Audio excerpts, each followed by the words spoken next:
자리에 앉아주시면 감사하겠고요. 우리 사랑하는 유진 목사님, 네, 우리 지쳐있는 우리 성도님들의 몸을 풀어줄 우리 유진 목사님 박수로 앞으로 맞이하도록 하겠습니다. 네.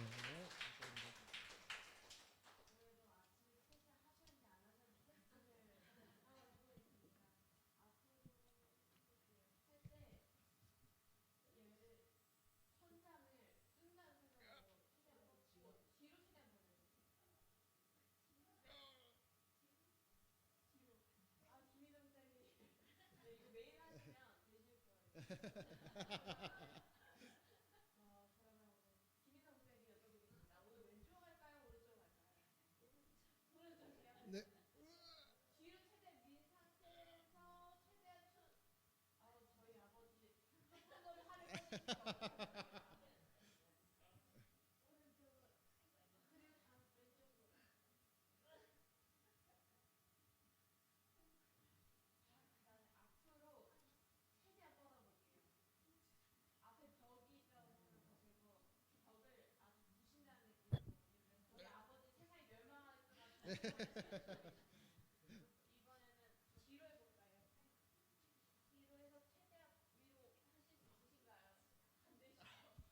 야, 그러네요. 정말 힘드네요 이게. 그러게요. 황 권사님 오히려, 야,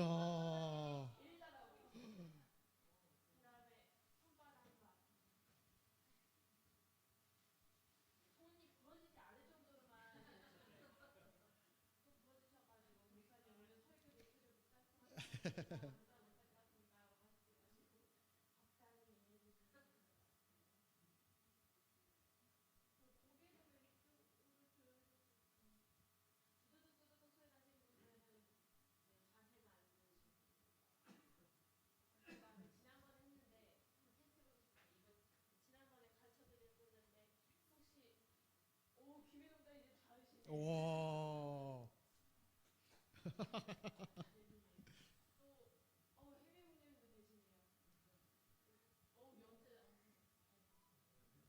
오하늘도 빨리 해봐.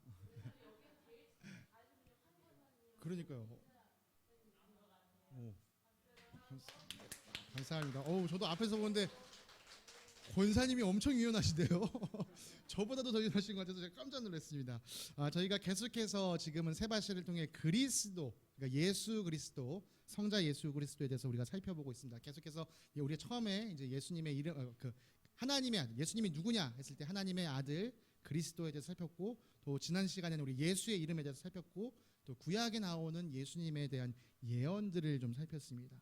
제가 지난 시간에 말씀드릴 때 이 그림을 말씀드린 적이 있습니다. 구약이라는 말씀이 예수님이라는 것에 초점이 딱 맞춰지면 이 신약의 말씀으로 쫙 펼쳐진다. 저희가 이런 걸 또 비슷한 그림을 인터넷에서 이렇게 하나 찾게 됐는데요.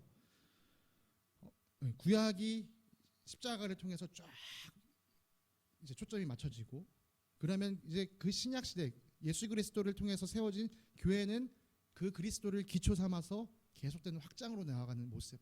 이게 우리가 이제 성경을 바라보고 또 우리의 기독교, 또 특별히 교회 역사를 바라보는 관점이 되어야겠구나. 이런 것들을 우리가 함께 생각해 볼 수 있습니다. 제가 지난번에 말씀드린 것처럼 구약에는요, 여러 가지 예수님에 대한 예언이 담겨져 있습니다. 그러니까 예수님이 이 땅에 오신 건 그냥 우연히 발생한 일이 아니라 하나님께서 계획하시고 하신 일이라는 거죠. 예수님에 관한 구약의 여러 가지 예언 중에 저희가 지난 시간에 살핀 게 뭐였냐면 이제 탄생과 관련된 예언이었습니다. 그래서 오늘 우리는요, 생애와 관련된 예언들, 그리고 예수님의 죽음과 부활과 관련된 예언들을 또 함께 살펴보고 있습니다. 그러니까 여러분, 다시 한번 말씀드립니다. 예수님이 이 땅에 오셔서 하셨던 모든 일들은 우연히 이루어진 게 없어요. 하나님께서 이미 다 계획하셨고 예수님은 그 계획을 이루신 분이십니다. 사실 오늘 이야기까지 들어서는 조금 뭔가 싶으신 얘기일 수 있습니다. 저희가 다음 세바시에는 어떻게 예언이 이루어졌는가를 볼 건데, 여러분 먼저 오늘 구약에 예수님에 대해서 어떤 예언들이 있었는가, 그 생애에 관련돼서 그 죽음과 부활에 대해서 어떤 예언이 있었는가를 조금 살펴보겠습니다. 첫 번째요, 이런 예언이 있어요. 우리가 지금 호세아서 말씀을 읽고 있잖아요. 내일 읽을 호세아서 11장 말씀을 보면 이런 말씀이 있습니다. 이스라엘이 어린 아이일 때에 내가 그를 사랑하여 내 아들을 이집트에서 불러냈다. 물론 이것은 이제 우리가 아는 것처럼 하나님께서 이스라엘이 이집트 아래에 있을 때 이집트에서 노예 생활하던 것을 불러낼 때의 일을 그 백성들을 부르시면서 내 아들이다라고 불렀다는 것을 이야기하는데요. 여러분, 이 일이 예수님의 일생 가운데도 이루어집니다. 우리가 그걸 다음 시간에 한번 살펴볼 거예요. 하나님께서 자기 아들을 불러서 내 아들을 내가 이집트에서 불러냈다. 이게 예수님 삶에서 어떻게 이루어지는지 우리가 또 함께 살펴보겠습니다. 그리고 구약 성경에서는 어떤 예수님에 대한 예언이 있느냐? 이새의 줄기, 우리가 지난주에 살펴본 것이죠. 지난 시간에 이새의 줄기에서 한 싹이 난다. 이새의 가문에서 한 싹이 나는데 그 난 싹에 주님의 영이 내려오신다. 다시 말해서 성령이 그에게 임재하실 것이다. 이것이 우리가 또 예수님에게서 어떻게 이루어지는지 나중에 또 살펴보도록 하겠습니다. 그리고 성경에는 이런 말씀이 있습니다. 그리고 이방 사람이 살고 있는 갈릴리 지역까지 이 모든 지역을 영화롭게 하실 것이다. 이건 무엇을 나타내고 있냐면요, 예수님의 사역이 이 갈릴리에서부터 시작될 것을 예언하고 있습니다. 사실 여러분, 갈릴리는요, 지금 우리가 살피는 말씀에 따르면 북이스라엘에 있는 지역이에요. 그러니까 북이스라엘에 있는 지역이기 때문에 먼저 멸망당했고 유대 사람들한테는 이방 땅 취급 당하던 곳입니다. 그런데 거기서부터 내가 영광을 드러내겠다. 그 지역에서부터 내가 영화롭게 만들어 가겠다.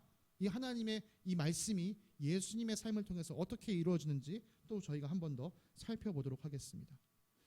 그리고 이사야에서는 이런 말씀이 있어요. 그때 이제 메시아가 임할 그때에 눈먼 사람이 눈이 밝아지고 귀 먹은 사람이 귀가 열리고 다리 절던 사람이 뛰게 되고 혀가 말랐던 사람들이 노래를 부르게 된다.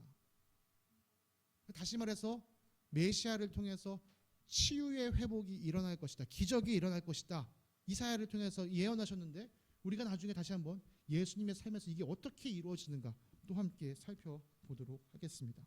스가랴서, 우리가 이제 다음 달에 읽게 될 스가랴서의 말씀에도 특별히 예수님에 대한 예언들이 있는데요. 예수님에 대한 예언, 이런 예언이 있습니다. 그는 공의로우신 왕, 구원을 베푸시는 왕이시다. 그는 온순하셔서 나귀 곧 나귀 새끼인 어린 나귀를 타고 오신다.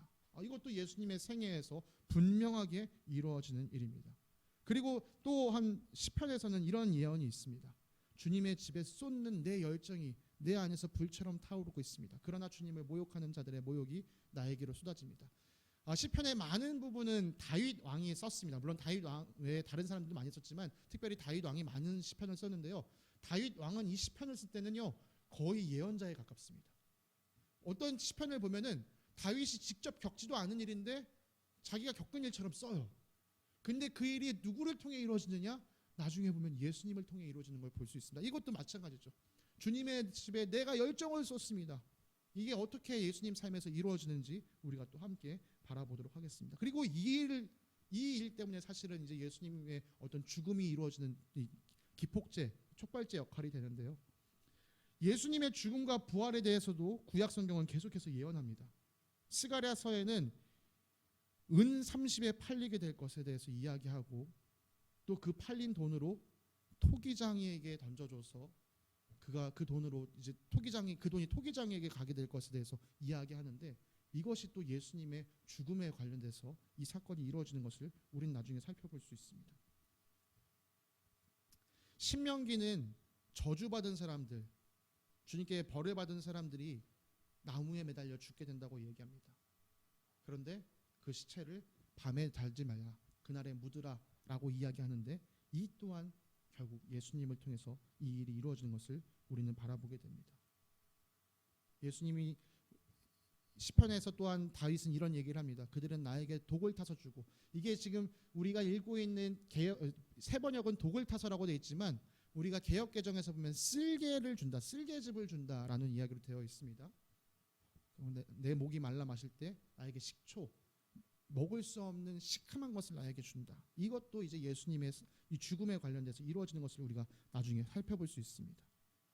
나의 겉옷을 월술이 나누어지고 나의 속옷도 제비를 뽑아서 나누어 가신다. 여러분 이미 예수님의 사건에 대해서 잘 아시는 분들은 이것들이 다 머리에서 연상이 되실 거예요. 그리고 또 시편은 이렇게 얘기합니다. 뼈마디 하나하나 모두 지켜주시니 어느 것 하나 부러지지 않는다. 그리고 지난주에 제가 말씀을 사실 좀 일찍 잘못 올리긴 했지만 다니엘서, 저희가 다음 시간에 정확하게 확인하겠습니다. 다니엘서에는 정말 예수님의 죽음의 때를 정확하게 이야기를 합니다. 이른 이래의 기한이라는 표현은요, 사실 이제 성경의 어떤 시간 계산법에 따르면 이른 이래는 70 곱하기 7, 그래서 490을 이야기하는데, 이때가 지나고 나면 반역이 그치고 죄가 끝나고 속죄가 이루어지고 하나님의 영원한 의가 세워진다. 근데 그때가 어떤 일이 있냐? 부당한 기름 부어 세운 왕이 부당하게 살해당한다. 근데 이게 하나님이 계획하신 그 정확한 때에 일어난다는 것을 우리가 다음 시간에 한번 살펴보도록 하겠습니다. 근데 중요한 건 무엇이죠? 마지막 10편 말씀. 주님은 거룩한 자를 죽음의 세계에 버리지 않으신다. 이것이 예수님을 통해서 어떻게 이루어지는가? 여러분, 구약에 벌써 지금 우리가 살펴본 말씀이요, 10수가지, 거의 20가지 말씀이 됩니다. 탄생, 그리고 생애와 죽음, 부활에 관련된 이 예언들, 사실은 제가 모든 예언을 다 넣은 것도 아니에요. 정말 중요한 예언들만 지금 모아놓았습니다. 근데 이 여러 가지 말씀들이 하나도 빠짐없이 예수님을 통해서 이루어지는 것을 바라보면서, 처음에 말씀드린 것처럼 예수님은 우연으로 이 세상에 오셔서 우연스럽게 그런 일을 행하신 게 아니라 하나님께서 이미 계획하신 그 구원의 프로젝트 안에서 그 모든 일을 정확하게 이루셨구나. 예수 그리스도야말로 정말 하나님께서 보내신 독생자시구나. 이분이야말로 진정 하나님의 아들이시고 우리의 구원자 메시아시구나. 우리가 그것을 다음 시간에 또한 말씀을 통해서 함께 확인하는 시간을 갖도록 하겠습니다. 아직 이 여러 가지 구약의 예언의 말씀들이 조금 복잡하게 머릿속에 남으신다고 해도요, 조금은 참아주십시오. 제가 다음 시간을 통해서 이 부분을 좀 더 다지고 나가도록 하겠습니다. 우리 함께 기도하고 오늘 시간을 마치도록 하겠습니다. 사랑과 은혜가 풍성하신 하나님 아버지, 감사합니다. 구약을 통해서 우리를 구원하시겠다는 하나님의 놀라운 계획을 계속적으로 선포하여 주시고, 그 놀라운 구원의 계획들이 예수 그리스도 안에서 완전히 이루어지게 하신 주님을 찬양하며 나아갑니다. 주님, 정말 예수 외에는 우리를 구원할 자 없으며 예수 외에는 우리를 하나님 아버지께 인도할 자가 없음을 고백합니다. 예수님만이 길이요 진리요 생명이심을 다시금 우리의 입술로 고백합니다. 이 예수님을 온전히 우리 마음 가운데 영접하여 모시고 우리의 왕의 자리를 주님께 돌려드리는 겨자씨교회 성도들 한 사람 한 사람 될 수 있도록 주님 도와주시옵소서. 우리에게 놀라운 일을 이루신 주님께 감사드리며 거룩하신 우리 주 예수 그리스도의 이름으로 기도드립니다. 아멘.